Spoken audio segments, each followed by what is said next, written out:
இது பார்த்தீங்கன்னா இங்கே ஒரு போட்டு கையில் தான் இங்கே கட்டி வச்சுருக்காங்க. ஏன்னா விடிய காலம் தான் கடலுக்கு பார்த்தீங்கன்னா இந்த போட்டை இவ்வளோ பெரிய போட்டை தள்ளக்கூடிய இந்த ஃபேனு தான் இந்த கடலில் இந்த போட்டை தள்ளுது. சும்மா வேறு லெவலில் இருக்குது. இங்கே வந்து பார்த்திங்கன்னா அதாவது பழுதறிஞ்சு உடஞ்சி போன போட்டெல்லாம் எடுத்து மறுசீரமைப்பு பண்ணிகிட்டு இருக்காங்க. மனோரா கோட்டை நம்ம வந்து உள்ளே போய் பார்க்க போகிறோம். இது பார்த்தீங்கன்னா பிடிச்ச மீன்லாம் பார்த்தீங்கன்னா அந்த கத்தாவலைன்னு சொல்லுவாங்க, அது உள்ளே போட்டு சேஃப்டி பண்ணி வைக்கிறாங்க.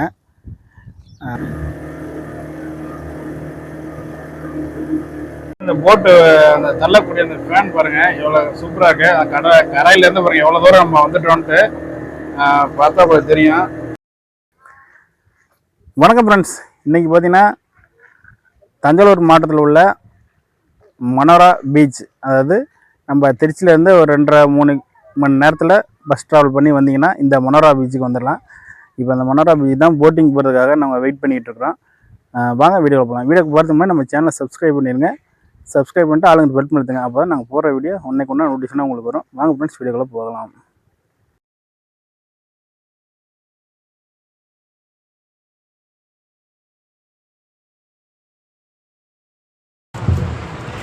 இன்றைக்கி திருச்சி பஸ் ஸ்டாண்ட்லேருந்து நம்ம பயணத்தை ஸ்டார்ட் பண்ணுறோம். எங்களுக்கு பார்த்திங்கன்னா திருச்சி பஞ்சப்பூர் பஸ் ஸ்டாண்டு தான் பக்கம். அதனால் அங்கேருந்து நாங்கள் பயணத்தை ஸ்டார்ட் பண்ணுறோம். இங்கேருந்து நாங்கள் தஞ்சாவூர் பட்டுக்கோட்டை வந்துடுவோம். அதேமாரி உங்களுக்கு எது பக்கமாக இருக்குதுன்னு பார்த்துட்டு எங்கே இருந்தீங்கனாலும் பட்டுக்கோட்டை வந்தீங்கன்னா அங்கேருந்து தான் அந்த மனோரா பீச்சுக்கு போகலாம். வாங்க அடுத்தது தஞ்சாவூர் போயிட்டு உங்களை கூப்பிட்றேன். ஃப்ரெண்ட்ஸ் பார்த்தீங்கன்னா இப்போ திருச்சி பஸ் ஸ்டாண்ட்லேருந்து தஞ்சாவூர் பஸ் ஸ்டாண்டு வந்துருக்குறோம். இது பார்த்திங்கன்னா தஞ்சாவூர் பஸ் ஸ்டாண்டு. இங்கேருந்து தான் நம்ம அடுத்தது பயணத்தை செய்ய போகிறோம். இப்போ பார்த்திங்கன்னா நம்ம தஞ்சாவூர் பஸ் ஸ்டாண்டு வந்துட்டோம். இங்கே வந்து ஒரு அழகாக ஒரு டீ சாப்பிட்டு இங்கேருந்து நம்ம பட்டுக்கோட்டைக்கு பஸ் ஏறித்தான் நம்ம மனோரா பீச்சுக்கு போக போகிறோம். வாங்க பட்டுக்கோட்டை போயிட்டு உங்களுக்கு சொல்கிறேன்.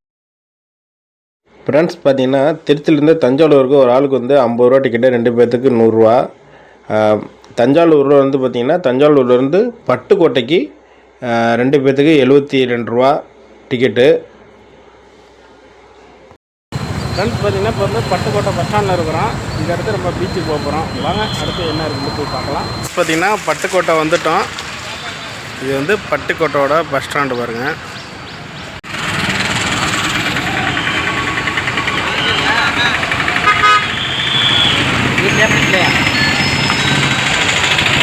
இந்த பஸ்ஸில் தான் நாங்கள் தஞ்சாவூர் வந்து இப்போ பட்டுக்கோட்டை வந்து இறங்கியிருக்கிறோம். ஃப்ரெண்ட்ஸ் பார்த்திங்கன்னா எப்போதும் போல் நம்ம கூட வைத்தீஸ் தம்பி தான் வந்துட்டுருக்காப்புல. அவரோட சேனலோட லிங்க் நம்ம கீழே கொடுக்குறேன், அதை செக் பண்ணி பாருங்கள். ரொம்ப சூப்பராக பண்ணிகிட்ருக்காப்புல. வாங்கண்ணா அடுத்து என்ன இருக்குன்னு பார்க்கலாம்.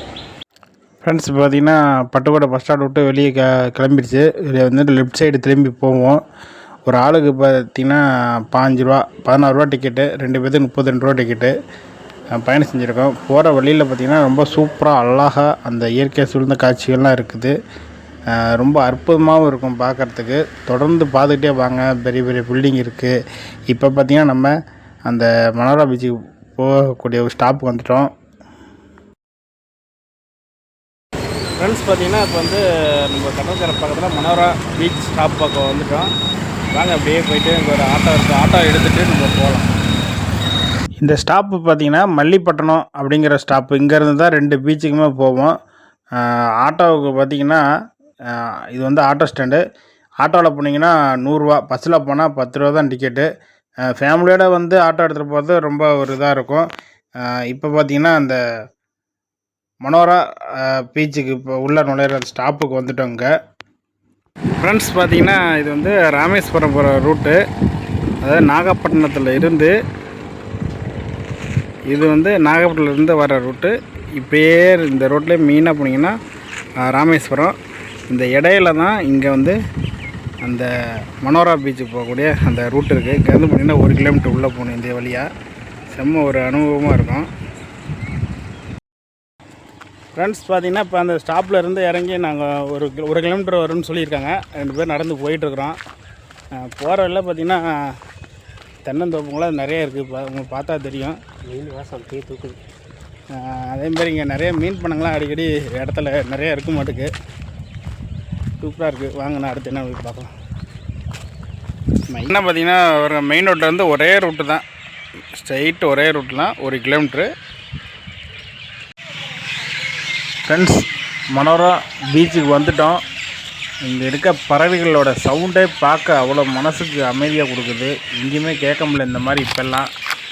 பறவைகள் இனங்கள் வந்து அழிஞ்சிட்டு வருது. ரொம்ப ஒரு இதாக இருக்குது. இங்கே இருக்க ஆலமரத்தை பாருங்கள், விழுதுகள் நிறைய. ஃப்ரெண்ட்ஸ் பார்த்தீங்கன்னா இப்போ மனோரா அந்த கோட்டைங்கிறது வந்தாச்சு. அந்த பார்த்தீங்கன்னா அந்த லைட் ஹவுஸ் மாதிரி இருக்குது பாருங்கள், ஒரு பில்டிங்கு. ஒத்த கம்பம் நிப்பத்தி வச்சா எப்படி இருக்குமோ அந்த மாதிரி இருக்குது. இது வழியாக தான் அப்படியே அந்த பீச்சுக்கு போகணும். இங்கே பார்த்தீங்கன்னா இந்த இடம் பார்த்தீங்கன்னா அந்த வலைகளில் வந்து பழுது பார்க்குற இடம்னு சொல்லி அந்த செட்டு மாதிரி போட்டு வச்சுருக்காங்க. வலைகள்லாம் இருக்குது, உங்களுக்கு பார்த்தா தெரியும். வாங்க, நான் அடுத்து என்ன இருக்குன்னு அப்படியே பீச்சுக்கு போகலாம். ஃப்ரெண்ட்ஸ், அடுத்தது பார்த்திங்கன்னா இந்த கோட்டையோட பார்வை நேரம் காலை 9 மணிலேருந்து மாலை 5:30 மணி வரைக்கும் இருக்குது. இப்படியே உள்ளே போய் பார்க்கலாம். செம்மையாக இருக்குது பாருங்கள், மனோரா கோட்டை. நம்ம வந்து உள்ளே போய் பார்க்க போகிறோம். இது பார்த்திங்கன்னா இந்த கலங்கரை விளக்கம் மாதிரி அந்த அமைப்பிலே கட்டியிருக்காங்க. உள்ளே எப்படி இருக்குன்னு தெரியல, வாங்க. இப்போ பார்த்தீங்கன்னா அந்த மனோரா கோட்டைக்கு உள்ளே வந்துட்டோம். அது பார்த்தா தெரியும் பாருங்கள். இது போகிறதே பார்த்திங்கன்னா ஒரு சுரங்கத்துக்குள்ளே போகிற மாதிரி இருக்குது. அந்த காலத்தில் அந்த ராஜாக்கள்லாம் வந்து அந்த ஒரு சுரங்கம் மாதிரி அமைச்சு செட்டு போட்டுப்பாங்க, அந்த மாதிரி அமைப்பு இருக்குது. பார்த்தா தெரியும் பாருங்கள். இருக்க ரெண்டு ஸ்ட்ரக்சரை பார்த்தாவே அப்படி தான் இருக்குது. பார்க்கவே அது ஒரு ஃபுல்லாக ஒரு இது இருக்குது பாருங்க, வேறு லெவலில் இருக்குது. என்ன சுற்றி பார்க்கல, 2 சைடும் தடம் மாதிரி அமைச்சு அந்த அளவுக்கு அந்த இதில் இருக்குது. சரபேந்திர ராஜபட்டினம் மனோரா மாவீரன் நெப்போலியனுக்கும் ஆங்கிலேயருக்கும் இடையே நடந்த போரில் ஆங்கிலேயர் பெற்ற வெற்றியின் நினைவாக மராட்டிய மன்னன் 2ஆம் சரபோஜி கிபி 1814 மனோரா என்னும் இந்த நினைவு சின்னத்தை கட்டினார். மனோரா என்பது மினார் என்ற சொல்லிலிருந்து வந்தது. 8 அடுக்குகளை கொண்ட 75 அடி உயரமுள்ள இக்கோபுரம் அறுகோண அமைப்புடையது. கோட்டை போல காணப்படும் இக்கோபுரத்தை சுற்றிலும் மதிலும் அகழிகளும் காணப்படுகின்றன. தமிழ்நாடு தொல்லியல் துறை. கோட்டை போல் இந்த அமைப்பு பார்த்திங்கன்னா அந்த ஒரு போரில் வென்றதுக்காகவே அந்த நினைவு சின்னமாக அந்த கோட்டை கட்டியிருப்பாங்களாட்டுக்கு. இதுதான் நுழைவு வாயில். செம்மையாக இருக்குது. அதாவது ஃப்ரெண்ட்ஸ் பார்த்திங்கன்னா ஒரு சுரங்கம் போல் அமைப்பு. பார்க்க ஒரு என்ன சொல்கிறது, மசூதியா அது அப்படி என்னன்னு தெரில. எதுக்கு இந்த அளவுக்கு இந்த ஒரு ஸ்ட்ரக்சரை உருவாக்கப்பட்டது அப்படின்னு தெரில. வயசு தான் சுற்றி பார்த்துட்ருக்கிறப்பல அந்த சுரங்கத்துக்குள்ளே போகிற மாதிரியே இருக்குது. பார்க்க செம்மையாக இருக்குது பாருங்கள். இப்படியே வந்தீங்கன்னா இந்த மனோரா அந்த கோபுரம், 4 அடுக்கு கொண்ட கோபுரம். குட்டி குட்டி சந்து மாதிரி அமைச்சிருக்காங்க, எப்படின்னு தெரில. இந்த இது பார்த்திங்கன்னா டயலட்டுன்னு நினைக்கிறேன். டயலட்டா இல்லை என்ன இது அப்படின்னு தெரில. இது மாதிரி சின்ன சின்ன இது உருவாக்கப்பட்டது அப்படின்ட்டு தெரியல. தெரிஞ்சால் கமெண்ட் பாக்ஸில் கமெண்ட் பண்ணுங்கள். சின்ன சின்ன அறைகள், அதாவது குனிஞ்சு போகக்கூடிய அறைகள் தான் இங்கே இருக்க எல்லா அறைகளுமே. இதனால் இவ்வளோ குட்டி குட்டியாக அறைகள் தடுத்து வச்சுருக்காங்க அப்படின்ட்டு தெரியல. தெரிஞ்சால் கமெண்ட் பாக்ஸில் கமெண்ட் பண்ணுங்கள். இந்த அறைகள் பாருங்கள், ஒரு ரவுண்டு ஷேப்பில் உருவாக்கப்பட்டிருக்கு. இந்த கோட்டை சுற்றிலும் பார்த்திங்கன்னா ஒரு என்ன சொல்கிறது, முதல்ல பண்ண மாதிரி குளம். அது இந்த கோட்டைக்குள்ளே யாரும் வந்து தாக்கிறதுக்கு அவ்வளோ ஈஸியாக வந்துட முடியாது. எல்லாமே தூக்கு பாலம் மாதிரி தான் வச்சுருக்காங்க. இந்த பாலத்து வழியாக தான் ஏறி வரணும். ஆனால் இது வளையம் தூக்கி தேவைப்படுறவங்க மட்டும் பயன்படுத்துகிறாங்க. இந்த மாதிரி இந்த கோட்டையை சுற்றிலுமே இந்த மாதிரி கால்வாய்களை அந்த காலத்தில் வந்து கோட்டையை வந்து அவ்வளோ ஈஸியாக யாரும் வந்து அடைஞ்சிட முடியாததுக்காகவே அமைக்கப்பட்டிருக்காங்க. இதே மாதிரி தஞ்சாவூர் ஊரில் வந்து ஒரு அந்த கோயிலை சுற்றிலும் அப்படி தான் முதல்ல குளமாக இருந்திருக்குது. கோட்டையை வந்து யாரும் அட்டாக் பண்ணக்கூடாது, அவ்வளோ ஈஸியாக உள்ள நுழைஞ்சிடக்கூடாதுங்கிறதுக்காக இந்த மாதிரி தான் இந்த ஒரு அமைப்பு. இந்த மனோரா இந்த கோட்டையும் கூட அதே போல் தான் அமைச்சிருக்காங்க. இது ஒரு வெற்றி சின்னமாக பார்க்கப்படுறது. முதல் ஸ்டேஜ் தாண்டி 2வது ஸ்டேஜ் வந்து சுற்றி பார்த்துட்டு அடுத்து வந்து மேலே வந்து படிகள் வழியாக இப்படியே ஏறணும். சூப்பராக இருக்குது. இந்த கோட்டையோட அமைப்பு பார்க்க அவ்வளோ த்ரில்லிங்காக இருக்குது. ஆனால் அந்த காலத்தில் எப்படி வாழ்ந்துருப்பாங்க அப்படின்ட்டு மட்டும் பாருங்கள். சொல்ல வார்த்தைகளே இல்லை. ஏன் வாய்ஸ் கம்மியாக இருக்குதுன்னு பார்த்தீங்கன்னா வீடியோவே எடுக்கக்கூடாதுட்டாங்க. உங்களுக்கு தெரியாமல் வீடியோ எடுத்து போடுறோம். இது வந்து கோட்டையோட சென்ட்ரு பகுதி பாருங்கள். செம்ம ஒரு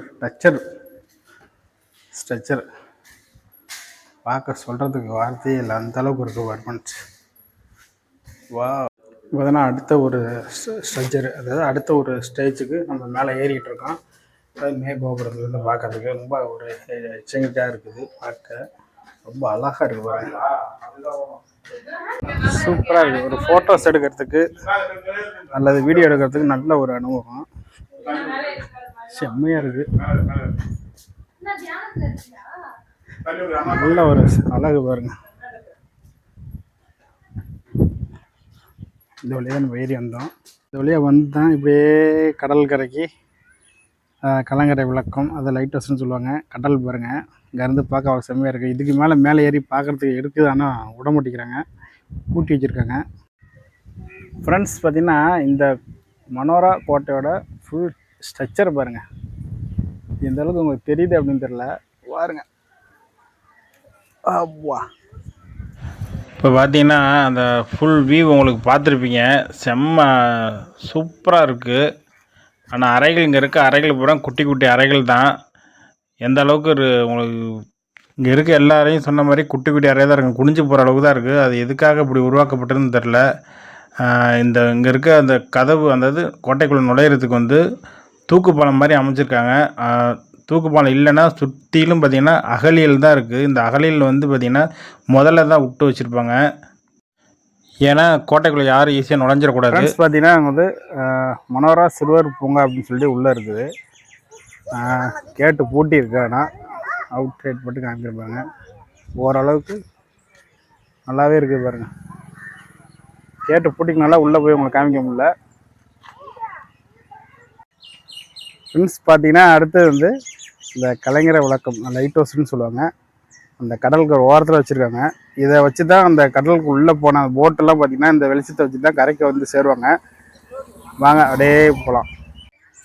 இந்த கலங்கரை விளக்கம் பார்த்திங்கன்னா இந்திய அரசு கலங்கரை விளக்கங்கள் மற்றும் விளக்கு கலங்கள் இயக்கம் கப்பல் போக்குவரத்து அமைச்சகம் மல்லிப்பட்டினம் கலங்கரை விளக்கம் அப்படின்னு சொல்லி இந்த வச்சுருக்காங்க. இந்த இதோட விளக்கம் பார்த்திங்கன்னா அப்படியே பாருங்கள், இங்கே இருந்து அந்த கேட்டு பூட்டியிருக்காங்க. லைட் ஹவுஸ் பார்க்கவே சூப்பராக இருக்குது பாருங்கள். ஏன்னா இதில் பார்த்திங்கன்னா கப்பல் போக்குவரத்து அப்படின்னு சொல்லிட்டு இதில் இந்த வெளிச்சத்தை வச்சு தான் நம்ம கடல் உள்ளே எவ்வளோ தூரம் போனாலும் கரைக்கு வந்து சேருவாங்க. அதான் சூப்பராக இருக்குது பாருங்கள். பார்க்க ரொம்ப ஹைட்டாக இருக்குது. ரொம்ப நாளாக அந்த என்ன சொல்கிறது மனோரா கடற்கரை பீச் பார்க்கணுன்னு வந்து நினச்சிக்கிட்டு இருந்தோம். இப்போ கிட்ட வந்துட்டோம் பாருங்கள். பீச் பார்க்க அவங்களுக்கு தெரியும்னு நினைக்கிறேன். கிட்ட நம்ம போய்ட்டு அவங்க காமிக்கிறோம் பாருங்கள். ஃப்ரெண்ட்ஸ் பார்த்தீங்கன்னா அங்கே சின்ன சின்ன போட்டு நிற்கிது பாருங்கள். கடலுக்குள்ளே நுழையிறது, அதாவது டெய்லியும் போயிட்டு வரக்கூடிய ஒரு போட்டு, வல்லம்னு சொல்லுவாங்க. பார்த்தா தெரியுது பாருங்கள், சூப்பராக இருக்குது பாருங்கள். ஃப்ரெண்ட்ஸ் பார்த்தீங்கன்னா படகு சவாரி துவங்கும் நேரம் வந்து காலை 10 மணிலேருந்து மாலை 6 மணி வரைக்கும் பயணம் செய்யலாம். அதே மாதிரி படகு சவாரி டிக்கெட் எடுக்கும் இடம், உள்ளே நுழையும் அனுமதி. இங்கே பார்த்தீங்கன்னா படகு சவாரிக்கு வந்து டிக்கெட்டு எடுக்கும் இடம் பெரியவர்கள் 100 ரூபாவும் சிறியவருக்கு 50 ரூபான்னு வசூல் பண்ணுறாங்க. இந்த வழி அப்படியே போகணும். ஃப்ரெண்ட்ஸ் பார்த்தீங்கன்னா ஒரு ஆள் 100 ரூபா, 2 பேருக்கு 200 ரூபா டிக்கெட்டு, ஆளுக்கு ஒரு டிக்கெட்டு கொடுத்துட்டாங்க. வாங்க போட்டு ஏறிட்டு உங்களுக்கு இப்போ காமிக்கிறேன். டிக்கெட்டு வாங்கிட்டேன் ஃப்ரெண்ட்ஸ். டிக்கெட்டு வாங்கிட்டு ஒரு ஆளுக்கு 100 ரூபான்னு சொல்லி டிக்கெட்டு வாங்கியாச்சு. நானும் வைத்தீஸ்தம்பி தான் போகிறோம். வாங்க போட்டு ஏறிட்டு கடலுக்குள்ளே போயிட்டு நான் எப்படி இருக்குன்னு பார்க்கலாம். செம்ம எக்யூமெண்ட்டாக இருக்கிறோம். இப்போ நல்ல ஒரு அனுபவம் கிடைக்குன்னு நினைக்கிறேன். பார்த்தீங்கன்னா கடலுக்குள்ளே நம்ம இப்போ முறையாக அதிக தூரமாக கடலுக்குள்ளே இப்போ பயணம் செய்ய போகிறோம். பார்த்தா தெரியும் பாருங்க, சூப்பராக இருக்கு பாருங்க. கிட்டத்தட்ட இப்போயே கடலில் உள்ளே வந்துட்டோம். செம்ம ஒரு அனுபவம். இந்த போட்டில் தான் இப்போ நம்ம பயணம் செய்ய போகிறோம். போட்டை திருப்பி நிப்பட்டாங்க. செம்ம ஒரு அனுபவம் நமக்கு கிடைக்க போகுது.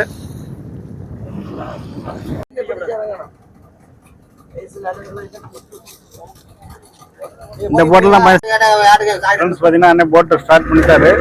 மூவ் ஆகிட்டு இருக்கு பாருங்க.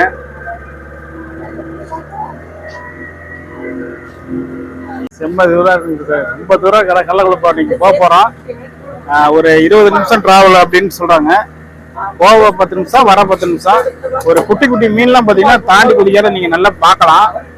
பாருங்க, பாதுகாப்பு ஜாக்கெட்லாம் கொடுத்துட்டாங்க. போட்டு நம்ம டிராவல் பண்ணிட்டு இருக்கோம். இந்த ஒரு போட்டில் வந்து ஒரு 25 பேர் பக்கம் டிராவல் பண்ணிட்டு இருக்கோம். இந்த போட்டு அந்த தள்ளக்கூடிய அந்த ஃபேன் பாருங்க எவ்வளோ சூப்பராக இருக்கு. கரையிலேருந்து பாருங்க எவ்வளோ தூரம் நம்ம வந்துட்டோன்ட்டு பார்த்தா உங்களுக்கு தெரியும். செம்ம ஒரு அனுபவமாக இருக்கு. இது மாதிரி நீங்கள் கடலில் செஞ்ச பயணம் செஞ்ச பயணனோட அனுபவம் இருந்தால் கண்டிப்பாக மறக்காமல் கமெண்ட் பாக்ஸில் கமெண்ட் பண்ணுங்கள்.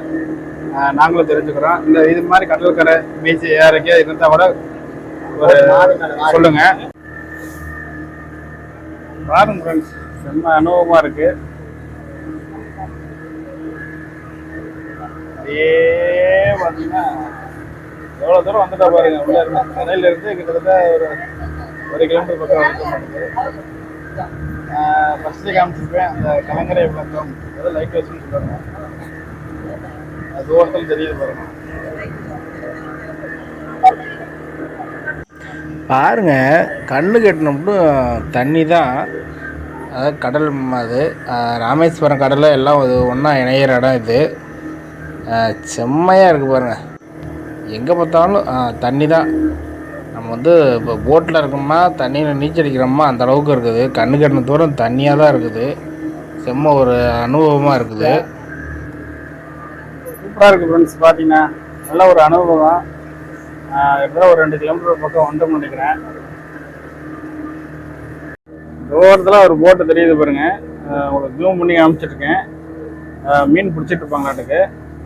செம்ம ஒரு அனுபவமாக இருக்குது. இந்த ஹோட்டல்லாம் இல்லையாண்ணே? ஹோட்டல் டிஃபன் சாப்பிட்றதுக்கு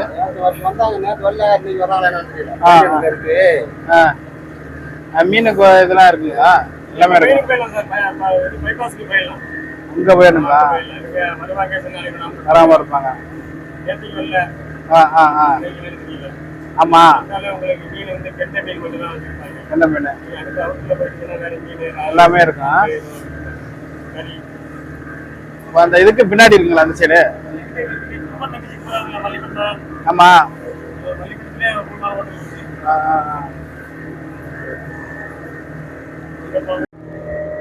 பார்த்தீங்கன்னா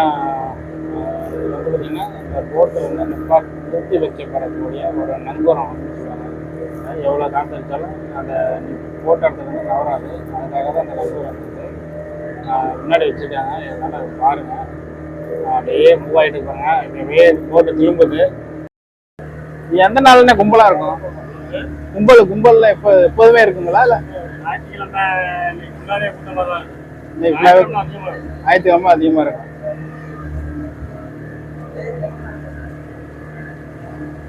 அங்க ஒரு பீச் சொன்னாங்களா? அதுலயும் அதுங்களா இருக்கும்.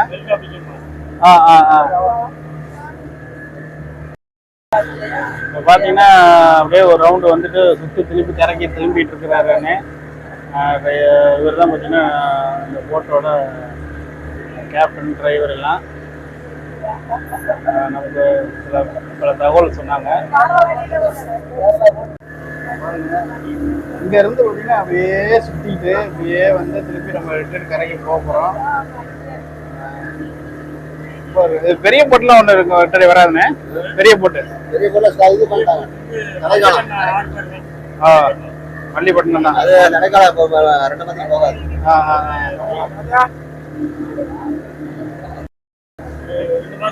2 மாசத்துக்கு. வருஷத்துல 3 மாசமா 2 மாசங்களா? 2 மாசம். 2 மாசத்துக்கு மீன் போய் தரேன் இந்த பகுதியில். ஏன்னா வருஷத்துக்கே 2 மாதம் வந்து இந்த சித்திரை ஐஏசியில் வந்து 2 மாதம் வந்து மீன் பிடிக்கிறது தடைப்படி வச்சுருப்பாங்க. ஏன் அப்படின்னு பார்த்தீங்கன்னா மீன் அதிகமாக உற்பத்தி ஆகிறதுக்காக அது ஒரு தடை போட்டிருக்காங்க. கடல் பகுதியில் இருக்கிறவங்களுக்கு நிறைய தெரியும். உங்களுக்கு வேற எதுவும் தகவல் தெரிஞ்சா கமெண்ட் பண்ணுங்க. செம்மையா இருக்கு. அந்த ஆங்கர் பார்த்தீங்கன்னா கடல்ல பெரிய பெரிய மீன்கள் வந்து அந்த முட்டையிட்டு அந்த ஓய்வு எடுக்கிறதுக்காக போட்டிருக்காங்கன்னு சொல்றாங்க. அது இந்த அளவுக்கு உண்மை அப்படின்னு வேற எதுவும் விளக்கம் தெரிஞ்சா கமெண்ட் பண்ணுங்க. ஃப்ரெண்ட்ஸ் பார்த்தீங்கன்னா ஒரு ரவுண்டு வந்துட்டு இப்போ சுற்றி நம்ம கரைக்கு வந்துட்டோம். அண்ணே போட்டு அழகா திருப்புறாரு பாருங்க. கடல்ல மீன் பிடிச்சிட்டு இருக்காங்க. கடல்ல பார்த்தீங்கன்னா மீன் பிடிச்சிருக்காங்க. இப்போ ஒரு போட்டு நிற்கிது. செம்மையாக ஒரு அனுபவம் இருக்குது. நல்லா கரைக்கு வந்துட்டு திருப்பிட்டே வந்துட்டோம். நல்ல ஒரு அனுபவம். சூப்பராக இருந்துச்சு இந்த ஒரு போட்டிங் ட்ராவல் பயணம். கடலில் இருந்து கிட்டத்தட்ட ஒரு 2 கிலோமீட்டர் உள்ளே போயிட்டு இந்த போட்டில் தான் அப்படியே நம்ம வந்து இறங்கிட்டோம். இந்த போட்டில் பயணம் செஞ்சுருந்தோம். இந்த ஒரு அனுபவமே நல்லா பார்க்க ஒரு செம்மையாக இருந்துச்சு. இது மாதிரி போட்டில் நீங்கள் ட்ராவல் செஞ்ச அனுபவம் இருந்தால் மறக்காமல் கமெண்ட் பாக்ஸில் கமெண்ட் பண்ணுங்கள். அங்கே பாருங்கள் கடலில் நீந்த கூட மீன் பிடிச்சிட்டு இருக்காங்க. இது என்ன போட்டோட கேப்டன் டிரைவரு. ஃப்ரெண்ட்ஸ் நல்ல ஒரு அனுபவம் கிடச்சிது. இது மாதிரி உங்களுக்கும் அனுபவம் கிடச்சிருந்தா மறக்காமல் கமெண்ட் பாக்ஸில் இந்த வீடியோ எப்படி இருந்துன்னு சொல்லிட்டு மறக்காமல் சொல்லுங்கள். இனி அடுத்து என்ன இருக்குதுன்னு சொல்லுவோம். இன்னொரு பீச் ஒன்று இருக்குது, அதையும் போய் பார்த்துட்டு உங்களுக்கு சொல்கிறேன்.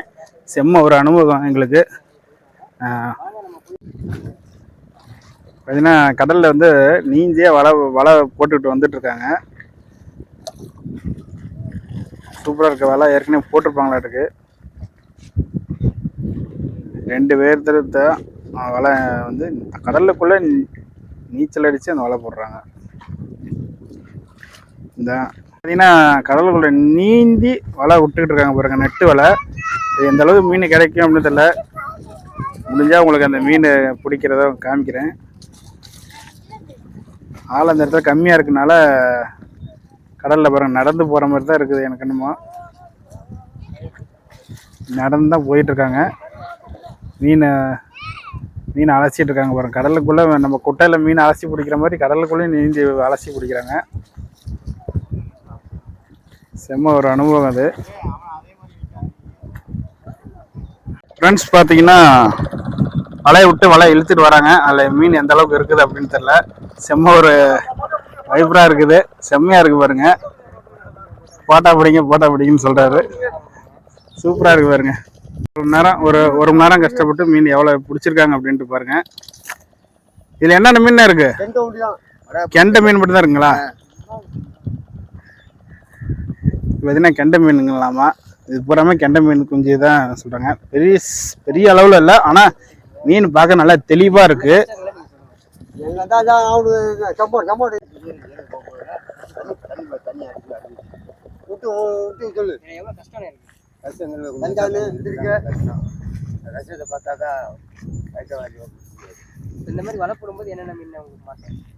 இடத்துல இருந்து மீனை வலையை உதறி அந்த மீன் பிரித்து எடுத்துருங்க. அதாவது தேவையில்லாத கழிவுகளை வெளியே தள்ளிட்டு வலையை உதறி அடுத்த இதுக்கு வலை இது விட்றாங்க.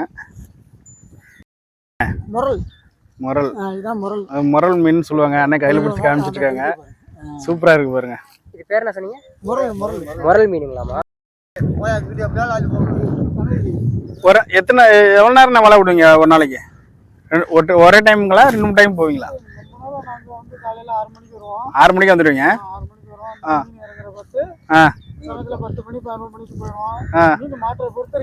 மீன் மாட்டுறதை பொறுத்து லேட்டா மீன் கம்மியாக கிடைச்சா லேட் பண்ணி போவீங்க. தினம் கூலி கிடைக்கிற அளவுக்கு மீன் கிடைச்சேன்னா ஓகே. இங்கே உங்கள்கிட்ட வாங்குற மீன் வந்து ஃப்ரெஷ்ஷாக உடனே வாங்கிக்கலாம். ஃப்ரெண்ட்ஸ் பார்த்தீங்கன்னா இங்கே மனோரா பீச்சில் வந்து டெய்லியும் காலையில் வந்து நெட்டு வலை விட்டு கடலுக்குள்ளே இறங்கி வலை விட்டு பிடிக்கிறாங்க. இங்கே வந்து மீன் வாங்கினீங்கன்னா பார்த்தீங்கன்னா ஃப்ரெஷ்ஷாக மீன் கிடைக்கும், நல்லாவும் இருக்கும் அப்படின்னு சொல்கிறாங்க. நீங்கள் ஹார்பரில் இல்லை போட்லேருந்து வர மீன் வாங்கினீங்கன்னா அது கொஞ்சம் இதாக இருக்கும். இங்கே வந்து இது மாதிரி தினம் கூலிக்கு போயிட்டு வரவங்க மீன் வாங்கி சாப்பிட்டிங்கன்னா அவங்களுக்கு ஒரு வாழ்வாதாரம் பெருக்கிறதுக்கு ஒரு இதாக இருக்கும். மீனும் ஃப்ரெஷ்ஷாக கிடைக்கும் அப்படின்னு சொல்கிறாங்க. கண்டிப்பாக வந்தீங்கன்னா ட்ரை பண்ணி பாருங்கள். பிடிச்ச மீன்லாம் பார்த்தீங்கன்னா அந்த கத்தாவலைன்னு சொல்லுவாங்க, அது உள்ளே போட்டு சேஃப்டி பண்ணி வைக்கிறாங்க. அந்த குப்பையெல்லாம் எடுத்துகிட்டு மீனை மட்டும் தனியாக எடுத்து போட்டுட்ருக்காங்க பாருங்கள். மீன் நல்லா தெளிவாக உயிரோடே இருக்குது. நீங்கள் வந்தீங்கன்னா கண்டிப்பாக உசுரோடு வாங்கிட்டு போகலாம். ஃப்ரெஷ்ஷாக நீங்கள் வாங்கி குழம்பு வச்சு சாப்பிட்லாம். போடுறதுக்கு போயிட்டுருக்காங்க பாருங்கள். இப்படியே ஒவ்வொரு இடமா வரிசையாக வருது. கொஞ்சம் தூரம் பார்த்துட்டு மீன் எந்த சைடு கிடைக்குது, எந்த சைடு மீன் ஏறுது அப்படின்னு சொல்லுவாங்க. அதாவது தண்ணி வந்து கடல் பகுதியில் பார்த்தீங்கன்னா எப்போதுமே தண்ணி ஏற்றத்தாழ்வு இருக்கும். காலையில் தண்ணி இறங்கும், மாலையில் தண்ணி ஏறும். இந்த மாதிரி அது மேங்கோ ஃபாரஸ்ட்னு சொல்லுவாங்க. சதுப்பு நிலம் கடற்கரை அப்படின்னு சொல்லுவாங்க. அதாவது சேறுகள் வந்து அதிகமாக இருக்கக்கூடிய ஒரு கடற்கரை அப்படின்னு சொல்லுவாங்க. இதை மனோரா பீச்சு கடற்கரை. போட்லாம் பார்த்தீங்கன்னா தொழில் போயிட்டு வந்துட்டு நிப்பாட்டி வச்சுருக்காங்க. சூப்பராக இருக்குது. இன்னும் வேறு எங்கேயும் இன்னும் மீன் பிடிக்கிற மாதிரி இருந்ததுன்னா உங்களுக்கு காமிக்கிற போகிறேன். இந்த போட்டில் தான் தினம் போட்டு போயிட்டு கடலுக்குள்ளே போயிட்டு மீன் பிடிச்சிட்டு வருவாங்க. நாங்கள் போட்டில் போனால் அனுபவம் நல்ல ஒரு எக்ஸ்பீரியன்ஸ் கிடச்சிது. செம்மையாக இருக்குது பாருங்கள். இவ்வளோ தூரத்தில் போயிட்டு வந்துருக்கு பாருங்க. போட்டு போயிட்டுருக்கு. நாங்களும் ஒருத்தர் தான் போயிட்டு பயணம் செஞ்சோம். சூப்பராக இருக்குது. இந்த மாதிரி போட்டில் தான் தினம் தொழிலுக்கு போய் மீன் பிடிச்சிட்டு வந்து வாழ்வாதாரத்தை பெருக்கிற அந்த சைடில். இங்கே வந்து மீன் வாங்கிங்கன்னா ஃப்ரெஷ்ஷாக மீன் கிடைக்கும் அப்படின்னு சொல்கிறாங்க. உங்களுக்கு பார்க்கலாம், அடுத்தடுத்த மீன் எப்படி வலை பிடிச்சி வலை விட்டு மீன் பிடிச்சி வந்து வியாபாரம் செய்கிறாங்க. அது அவங்க சொல்கிற விளக்கமும் நீங்கள் தெரிஞ்சுக்கலாம். அதே மாதிரி இங்கே கடல் அலைகள் பார்த்திங்கன்னா கொஞ்சம் கம்மியாக தான் இருக்குது. ஏன்னா கரை ஓரத்தில் சதுப்பு நிலனால அலைகள் வந்து கம்மியாக தான் இருக்குது. பார்த்தீங்கன்னா உங்களுக்கு தெரியும். செம்மையாக ஒரு அனுபவம் எங்களுக்கு கிடைக்க போகுது. பார்த்தீங்களா, அந்த போட்டு கிட்ட வந்துருச்சு. அதே போட்டுக்கு கடலுக்குள்ள மீன் பிடிக்க போயிட்டு வந்துட்டு இருக்காங்க. இன்ஜின் போட்டு தான், மோட்ரு போட்டு பாருங்க. சூப்பராக இருக்கு. அதே மாதிரி இந்த போட்டு வந்துட்டு போனதுனால அந்த அலைகள் பார்த்தீங்க, குட்டி குட்டி அலைகள் வந்துட்டு இருக்கு. பெரிய அலைகள்லாம் இங்கே பார்க்கறதுக்கு இல்லை. அடுத்த ஒரு இதில் உங்களுக்கு பெரிய அலை உள்ள ஒரு பீச்சை உங்களுக்கு காமிக்கிறேன். இந்த கலைஞர வழக்கத்துல தான் அந்த வெளிச்சம் நைட் டைமில் வருது. பார்த்தீங்கன்னா போட்டு பெரிய போட்டுலாம் வந்தீங்கன்னா மீன் பிடிச்சிட்டு வரப்போ கரையை கண்டுபிடிக்கிறதுக்காக இங்கே இவ்வளோ தூரத்தில் இருந்து உள் கடல்ல இருந்து ஆழ்கடல்ல இருந்து மீன் பிடிச்சிட்டு வருதுன்னா அந்த வெளிச்சத்தை வச்சு தான் நம்ம போட்டு வந்து கரைக்கு வரும் அப்படின்னு சொல்லுவாங்க. அதுக்காக தான் உங்களுக்கு இந்த இதை காமிக்கிறேன் பாருங்க. ஏன்னா பகல் டைம்னா பிரச்சனை இல்லை, நைட் டைம்னால இந்த வெளிச்சத்தை வச்சு தான் கரையை தேடி வருவாங்க. நம்ம மீன்வாழ் மக்கள், கடல்வாழ் மக்கள்னு சொல்லுவாங்க. ஃப்ரெண்ட்ஸ் பார்த்தீங்கன்னா முடிஞ்ச வரைக்கும் இந்த கடற்கரையை, அதாவது மனோரா பீச் சுற்றி காமிச்சிருப்பேன். இனி அடுத்த ஒரு பீச் ஒன்று இருக்குது, அதையும் போய் காமிக்கிறேன் அடுத்தடுத்து உங்களுக்கு வரும் வீடியோவில். ஃப்ரெண்ட்ஸ் பார்த்தீங்கன்னா இந்த கடற்கரையில் மீன் வாங்கி இங்கேயே வந்து நமக்கு ஃப்ரெஷ்ஷாக சமைச்சு கொடுக்குறாங்க. ஹோட்டல் இது. மதியம் மட்டும்தான் உணவு. காலைல வந்து டீ, காஃபி, கூல்ட்ரிங்க்ஸ் இந்த மாதிரி ஐட்டம் தான் வச்சுருக்காங்க. ஃப்ரெண்ட்ஸ் நல்ல ஒரு அனுபவம் கிடச்சிது போட்டில் ட்ராவல் பண்ணது. இது மாதிரி தகவல் உங்களுக்கு வேறு ஏதாவது கடற்கரை பீச் இருந்துச்சு பட்ஜெட்டில் ட்ராவல் பண்ணுற மாதிரி அப்படின்னு உங்களுக்கு தெரிஞ்சால் மறக்காமல் கமெண்ட் பாக்ஸில் கமெண்ட் பண்ணுங்கள். நிறைய வீடியோ பார்க்குறீங்க, ஆனால் கமெண்ட் மட்டும் பண்ண மாட்டேங்கிறீங்க. கமெண்ட் பண்ணிங்கன்னா நாங்கள் அடுத்தடுத்து வீடியோ பார்த்து ஒரு மோட்டிவேஷன் அமையும். மறக்காமல் சப்ஸ்கிரைப் பண்ணிடுங்க. ஃப்ரெண்ட்ஸ் பார்த்தீங்கன்னா ஒரு சிறுவர் பூங்கா ஒன்று இருக்குது. பார்வையாளர் நேரம் வந்து மாலை 3 மணிலேருந்து 5 மணி வரைக்கும் அப்படின்னு தான் போட்டிருக்காங்க. திங்கட்கிழமை வந்து விடுமுறையாமா. அந்த சிறுவர் பூங்கா சில்ட்ரன்ஸுக்காகவே உருவாக்கப்பட்டது. ஆனால் சாயந்தரம் 3 மணி விட்டு 5 மணி வரைக்கும் மட்டும்தான், 2 மணி நேரம் தான் இந்த சிறுவர் பூங்கா.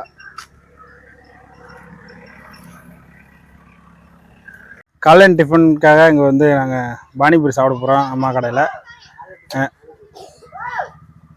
டிஃபன் பதிலாக நாங்கள் பானிபூரி சாப்பிட போகிறோம்.